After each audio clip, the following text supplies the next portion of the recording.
30 సెకండ్ల ప్రోమోలోనే 30 సార్లు goose bumps వచ్చాయంటే 2.5 గంటల్లో ఇంకెంత ఫైర్ పెట్టాడో డైరెక్టర్ హరిశంకర్. ఈసారి పవన్ కళ్యాణ్ గట్టిగా గంట కొట్టబోతున్నాడు. హరిశంకర్ బొమ్మ, DSP stamp, Pavan Kalyan cutout, ఆ మ్యాజిక్ చూడడానికి ఈగర్ గా వెయిటింగ్. ఈ ఒక్క సీన్ చూస్తుంటే ప్యూర్ ఫ్యాన్ స్టఫ్ లా ఉంది.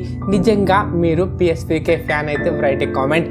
ఔరా of Ustad Bhagat Singh song promo చూస్తే aura is not created, aura is power star లా ఉంది. Promo is straight fire, intense vibe, power star commanding presence, DSP thumping beats, already giving goosebumps. Can't wait for the full aura of Ustad. Drop on 22nd. It's gonna be an absolute mass anthem defining of the era. DSP PSVK Harris combination mental mass పక్కా అనిపిస్తుంది. ఈ song promo మీకు ఎలా అనిపించింది కామెంట్లో చెప్పండి. Video నచ్చితే like చేసి hype చేయండి.